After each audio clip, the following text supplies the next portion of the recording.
We were all told that the situation in Walt Disney World in which Tiana's Bayou adventure was broken on day one, well, that was just an anomaly, just a testing kind of thing. It would never happen again. Disney Imagineers, why, they're geniuses. They know exactly what they're doing. But now, there is a bruising new discovery, and even the pixie dusters, the huge Disney fans, now understand Imagineering has lost its way. Tiana's Bayou adventure at Disneyland, broken again, not running on the very first day.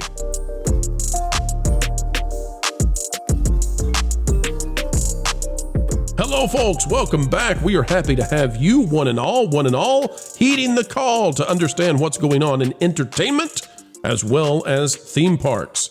Vacation Nation, we have information for you just cannot find anywhere else. Today we're talking about Tiana's Bayou adventure at Disneyland Resort in Anaheim, California. Despite months and months of knowledge that Disney surely would have obtained at the Florida location, they somehow released yet again another broken attraction. Tiana's Bayou adventure busted right out of the gate, like a car purchased from a dealer that you cannot drive off the lot.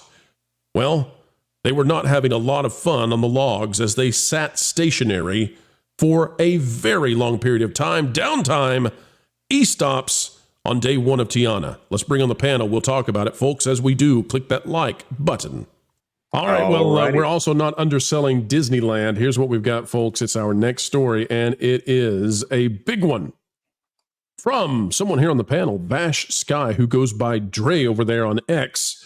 It's kind of like how we call it Twitter, but it's X. Well, we call him Vash Sky, but he's Dre. I can't keep up. He says, basically the same, less headspace, a couple more props, no new animatronics, going from around 100 Mark Davis AA's to dozens of 2 degrees of movement figures. That's less movement than your Home Depot Halloween animatronic, is most disappointing, but not surprising.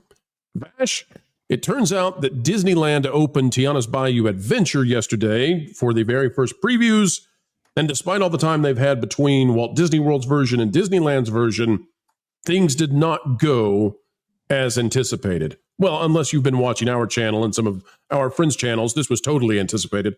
Vash, what all went wrong with Disneyland's version of Tiana yesterday? What didn't go? What went right is probably the better question to have asked, because man, did everything go wrong and all at once. The Magic Key previews for Tiana's Bayou Adventure at Disneyland were horrendous. Excuse me? The disorganization there with trying to manage the queue and so forth. The people crowding around the way that they actually had to close down Pooh's attraction back there in order to prevent people from the back of Bayou country. So loss of capacity there just off the bat. And then it not only broke down once, it broke down twice. I have it on good authority here from Mary Place 28, who gave me a ring just before the show, actually. I was going to say, he was there last night. He was live streaming, and it looked like a disaster. Oh, it was an absolute disaster. So it looks like they got about an hour and 42 minutes into the first run until it broke down. And it broke down for about 2 hours that time. All right, hold up a second, Vash. Hold up. Go ahead. You're telling me that at Walt Disney World, we had the videos and the images of celebrities stuck on the logs and nothing was going right. It's had downtime. They have had months now to identify what were the problems, fix them, and not have this happen again. They opened it, and on day one, the thing is broken. This is 2 for 2. The current crop of Disney Imagineers cannot fix, they cannot replace, they cannot build anything without it being broken. Is that what you're telling me? Correct. I mean, I call it the Splash Mountain curse, and it has continued to plague not just the East Coast version, but now the West Coast version of this attraction as well. I don't know what they are thinking when it comes to refurbishing this thing and attempting to rehab it in such a way that it breaks it upon opening. But this is now a pattern. Now, unfortunately, even when it was operating, it wasn't operating to the fullest extent. You can actually see right here in this live stream, you can see Tiana there. See how she's not acknowledging the guests that are going up the lift hill, and that's because for some reason, not just her, but multiple Tianas throughout the ride were somehow not triggering when it came to her performance that she's supposed to have in this segment. This is actually a different live stream here, and you can see it happens once again. She's supposed to say, "Oh, hey, Lewis is waiting for you upstairs," and well, unfortunately, she's not working at all. So even when this attraction was operating, it wasn't operating very smoothly, unfortunately. And we do have some video actually of this attraction not operating. You can see right here. People are stuck. Lights are on. They all look happy. It actually looks a lot better with the lights on. I was just thinking that. Yeah. A lot less dark space. It actually kind of does, Marvin. Oh, I don't understand. It looks more like Splash Mountain. I don't understand. Isn't this thing like how does something like this even happen? Mike, this is like buying a brand new car and how it won't is drive water off the moving? lot. How is water moving and those log thingies they're in are not moving? Like dark magic. They're stopped. Dark voodoo magic. Yeah. So there's an e-stop mechanism that breaks the logs, so even though the water continues to flow. I want to go to the Jonas, though. Jonas, when this happened at Disney World, we were all told by the heavy dosage pixie dusters, the cupcakers, that this was part of working things out, right? That they were going to fix all of this. Now we've got version 2. Version 1 was never fixed. Version 2 is still already a lemon. Maybe that we should be finding lemons. Maybe that's the secret ingredient all along. It's not you. It's not you're the secret spice. It was lemons. Just give us more lemons, Tiana. Jonas, what's going to be the new excuse? Well, with this one, I'm not sure what the excuse could be, and there's been so many theories that have gone around. First of all, there was that it's too humid in the version of Tiana's Bayou Adventure that's at Walt Disney World, because Orlando is very humid. Any human who has set foot in Orlando knows that it is very humid in Orlando, more so than in Anaheim, California. Looking at, there was also that, you guys, it's called testing. Therefore, since it's testing, it implies that it must be broken in some way, and they're trying to work out the kinks. Therefore, you need to let them just wait until they get past this. Oh, cast member previews. It's the preview. Why would you expect on the preview? It's opening day, guys. Why would opening day? Of course, they're going to have a few kinks. This is as if it's the first time it's ever running. It's continued. It's only been out for 6 years, guys. It's only been 6 years. Can we really expect it to work 100% of the time? Exactly. So, at this point, we can only compare it to the things that Disney has done recently, whether it is Communicore Hall, Moana's Journey of Water, which is also busted frequently, Rise of the Resistance out at Walt Disney World, Hollywood Studios, which breaks down for 45 minutes every 3 minutes. I'm being ridiculous for our autistic members of the audience who have struggled with sarcasm, who also don't understand that I was being a little sarcastic there in describing that. This is becoming a history with a tradition with modern Disney, that they release something and it comes out broken. It's a wonder that Guardians of the Galaxy Cosmic Rewind runs as often as it does at this point, because we now expect shutdowns. We now expect broken ride mechanics. It's animatronics. This is supposed to be the thing that Disney does better than anyone else. The anima part of animatronics is supposed to be for animation, because that's what Disney does. And now when we look at the animatronics over there at Epic Universe, and I'm not saying they're perfect, but wow, we're seeing things out of Epic Universe that look amazing. And Disney took an existing attraction that was not broken and did this with it. They spent maybe $500 million. I don't know how much they spend on these rides. They spent hundreds of millions of dollars on each of these. On a freaking ride upgrade? So copying reskin it over, and break them somehow. Yeah, copying it over from one attraction to another, that should be cheap, but it's not. You can see they got rid of the big Brer Fox, Brer Rabbit statue there, which was, Well, they replaced it with Vash. They are fixing nothing that are not broken. Good. They're fixing things that are not broken And first of all, you've got the downtime when this is a park that already has a lot of downtime right now, because Haunted Mansion is just back up and is on virtual queue. Haunted Mansion that only came out, in the 1950s. When did the Haunted Mansion come out, Vash? 1969. Oh, there we go. There we go. All right. Well, let's go to Marvin, because Marvin, I believe you were just telling us in the private chat that you actually rode this in Florida for the very first time.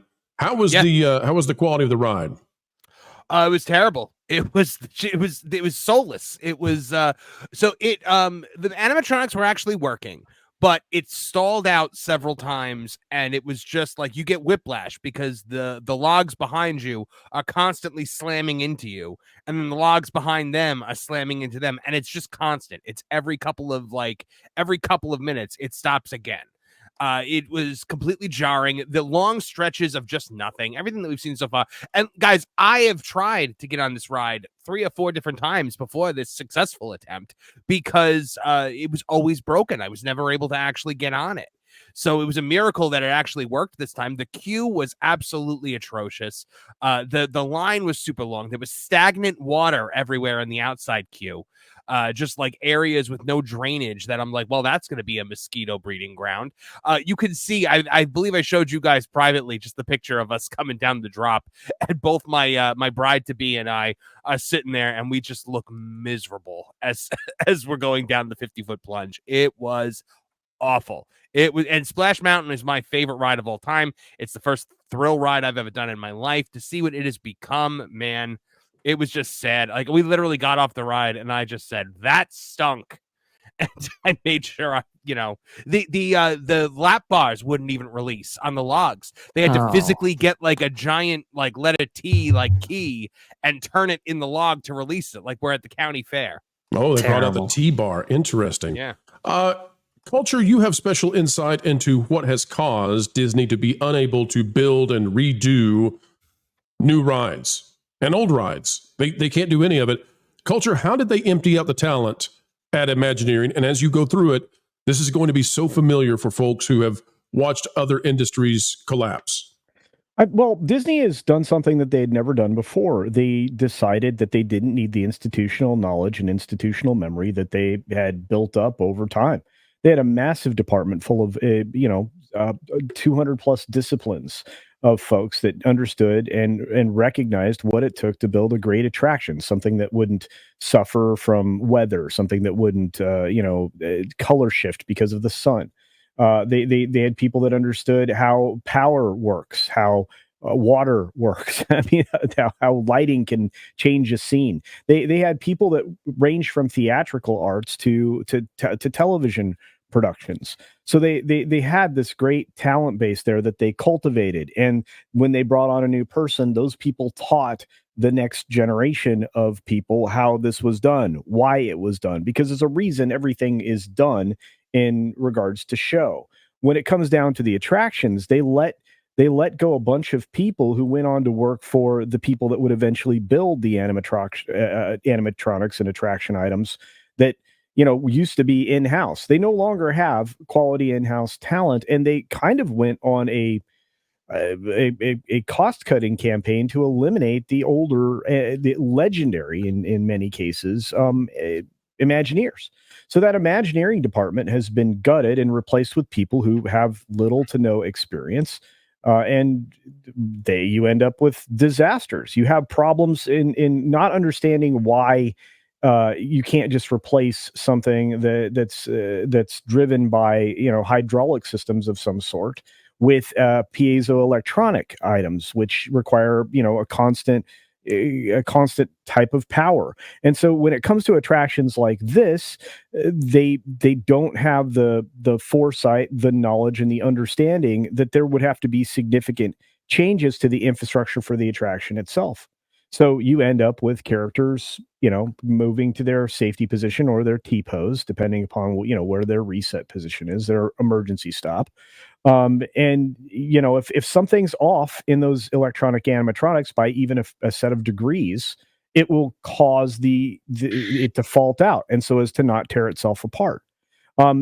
again, there's a whole lot of problems. There's ground fault issues within the attraction in Florida. We know specifically they've got California was having an entirely other problem. They didn't have enough power in the location when they were going to rework it, and it's arguable that that's the similar problem that's in Florida. But these are the ride structures themselves. The buildings were built to have this specific type of performance from these specific type of characters in these specific places. Put this baby to bed. This video is over. Turn off the lights, but not quite yet, folks, because we do ask one final thing before we say goodbye, and that is, would you consider clicking the like button, share, subscribe, click it and stick it to those algorithms. It is the notification bell, and drop a comment down below. Also greatly appreciated, anytime you would like to share this out on your favorite social media platforms, well, we would love that, and we'd also love to hear your thoughts. Folks, drop a comment down below and use that beautiful mind of yours. If you would not mind, we'd love to know what you're thinking. Also, if you would like to become a member of the channel, it's as simple as clicking the join button.